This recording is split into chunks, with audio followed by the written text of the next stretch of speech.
Pemecatan yang dilakukan oleh Netanyahu terhadap Menteri Pertahanan Israel, Yoav Gallant, rupanya harus berbuntut panjang. Ini bahkan bukan yang pertama kalinya, sudah kali kedua Yoav Gallant diturunkan. Yang pertama terjadi pada Maret 2023 lalu. Ia dipecat sebab memberikan kritik mengenai reformasi peradilan terhadap pemerintah. Kini posisinya digantikan oleh Menteri Luar Negeri Israel, Katz. Sementara posisi Katz akan digantikan oleh Gideon Sa'ar. Tentunya pemecatannya ini lagi-lagi tidak serta-merta disambut baik oleh masyarakat. Justru sebaliknya, gelombang protes terjadi di Tel Aviv dan beberapa wilayah lain sesaat setelah keputusan tersebut diberlakukan. Kekacauan yang ditimbulkan pun mulai meresahkan hingga memunculkan sebuah pertanyaan besar. Akankah perlahan-lahan Israel menuju kehancuran lewat dorongan internal? Sebenarnya, apa yang sedang terjadi?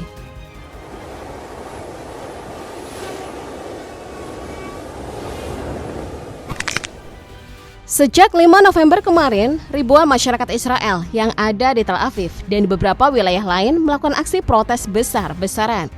Hal ini pun bahkan berdampak terhadap pergerakan aktivitas di Tel Aviv. Pertemuan massa yang banyak di sana telah sepenuhnya membuat kota ini mengalami kelumpuhan. Kerumunan telah memblokir jalan raya. Mereka terus melakukan aksi dengan menabuh drum, meniup peluit, atau membakar api unggun. Selain di Tel Aviv, salah satu wilayah menjadi titik kumpul massa lainnya, yaitu di sekitar rumah Netanyahu yang ada di Yerusalem. Di tengah-tengah aksi protes tersebut, para pengunjuk rasa juga tampak sedikit tersulut emosi dan berdebat dengan polisi yang sedang bertugas untuk berjaga-jaga. Pada mulanya sebuah pengumuman mengejutkan telah disampaikan oleh Perdana Menteri Israel Benjamin Netanyahu. Netanyahu memecat Gallant dan menyebut tentang kesenjangan signifikan dan krisis kepercayaan sebagai alasan utama mengapa pemecatan tersebut ia lakukan. Sontak saja, setelah itu, kemarahan masyarakat pun tak dapat dihindarkan. Mengapa?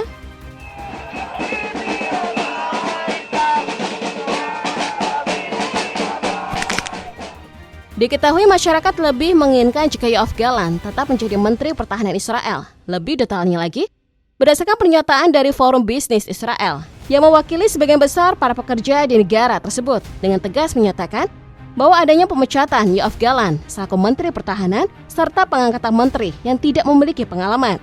Sementara konflik perang semakin bergejolak adalah sebuah langkah yang gegabah dan berbahaya.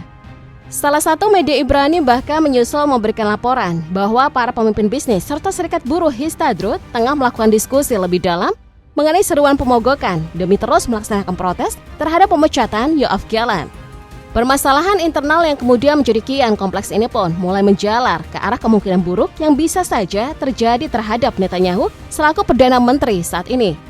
Kemungkinan adanya penggulingan kekuasaan atau kudeta militer bergulir di tengah-tengah kekacauan yang saat ini sedang terjadi. Kemungkinan ini menguat ketika di dalam sebuah video aksi protes, rupanya tak hanya masyarakat biasa yang hadir. Akan tetapi sejumlah tentara pun tampak menunjukkan kekecewaan mereka terhadap keputusan yang diambil oleh Netanyahu. Ini tentunya bukan sesuatu yang bagus. Bayang-bayang kudeta militer semakin menghantui Netanyahu. Apa saja yang akan terjadi pada sebuah negara jika kudeta militer berlangsung?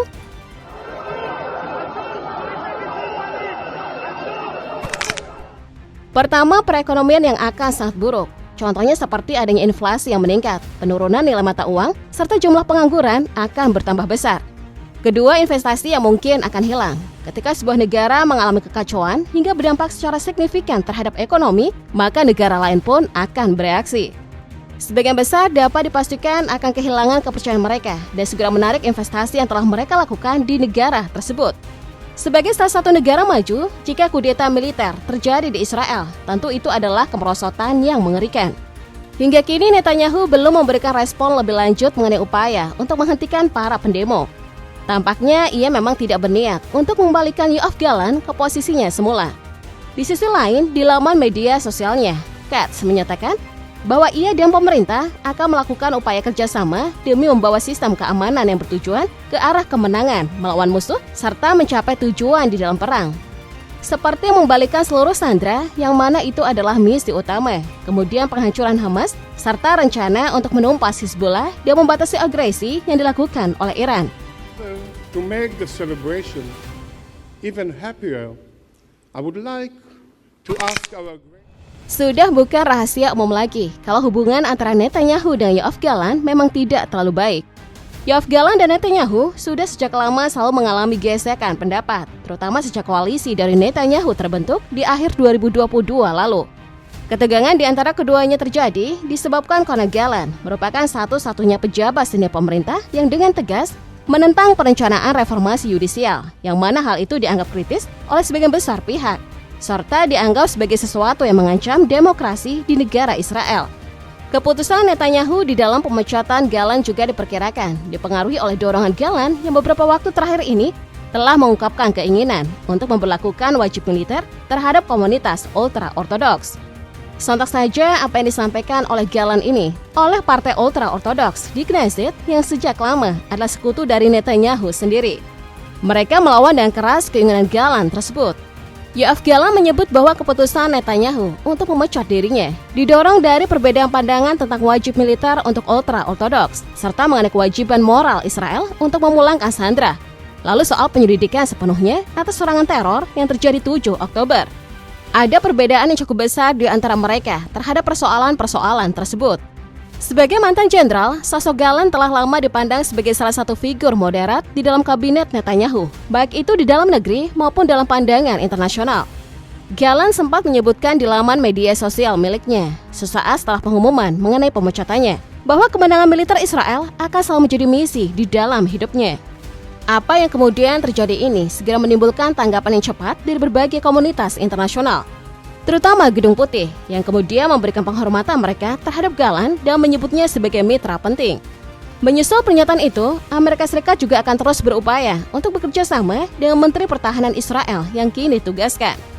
Jika ditarik ke belakang, hubungan antara Netanyahu dan Yoav Gallant tampak mengalami ketegangan yang cukup tinggi di awal 2024 lalu. Berdasarkan informasi dari media Channel 12, Perdana Menteri Netanyahu dan Yoav Gallant yang masih menjabat sebagai Menteri Pertahanan tampaknya tidak bisa lagi menyembunyikan perbedaan paham di antara mereka. Dalam laporan lebih lanjut, mereka juga menyebutkan bahwa ada rasa kecewa yang terbangun antara Netanyahu terhadap Gallant. Hal ini mungkin disebabkan bahwa Netanyahu pada awalnya menunjuk Gallant sebagai Menteri Pertahanan, yang mana itu merupakan posisi penting di dalam pemerintahan Israel. Netanyahu melihat Gallant sebagai sosok prajurit yang setia. Akan tetapi kini, di matanya, Gallant bukan lagi sosok yang seperti itu. Tidak hanya dengan Netanyahu, Gallant juga kerap memiliki konflik dengan pemimpin partai sayap kanan kekuatan Yahudi, serta Menteri Keamanan Nasional Ben Gvir dalam hal permasalahan yang bersifat nasional. פני המציאות ברצועת עזה 50 שנה קדימה. מה שהיה הוא לא מה שיהיה. Pada Maret 2023, saat kemudian Netanyahu mengumumkan mengenai pemecatan Gallant dari jabatannya, tidak ada satu orang pun yang berada di dalam sistem politik saat itu terkejut. Mereka sudah mengetahui betapa rumitnya hubungan antara Gallant dengan Netanyahu. Namun gelombang protes di malam pemecatan pada waktu itu sangat berdampak besar, sehingga akhirnya posisi Gallant pun dikembalikan. Hubungan antara Netanyahu dan Yoav Gallant semakin memburuk dalam upaya penyelidikan mengenai serangan Hamas terhadap permukiman yang berdekatan dengan jalur Gaza pada 7 Oktober. Kepercayaan di antara mereka sudah lama hilang dan masing-masing seperti mencurigai satu sama lain. Di dalam lingkaran Netanyahu, Gallant dianggap sebagai sosok yang terus membocorkan diskusi yang bersifat sangat sensitif. Sekedar informasi, pada peristiwa 7 Oktober, Hamas telah melancarkan serangan yang tertuju ke pemukiman militer Israel di jalur Gaza. Diketahui ada sekitar 1.200 warga Israel yang menjadi korban tewas, serta ribuan orang luka-luka dan 200 orang dijadikan sandera. Itu adalah salah satu kekalahan telak bagi Israel. Dengan adanya serangkaian protes yang tengah terjadi, dunia internasional telah dialihkan sejenak dari gejolak konflik yang ada di Timur Tengah, menandakan bahwa Israel tampaknya sedang berada di masa-masa yang buruk di dalam pemerintahan mereka sendiri.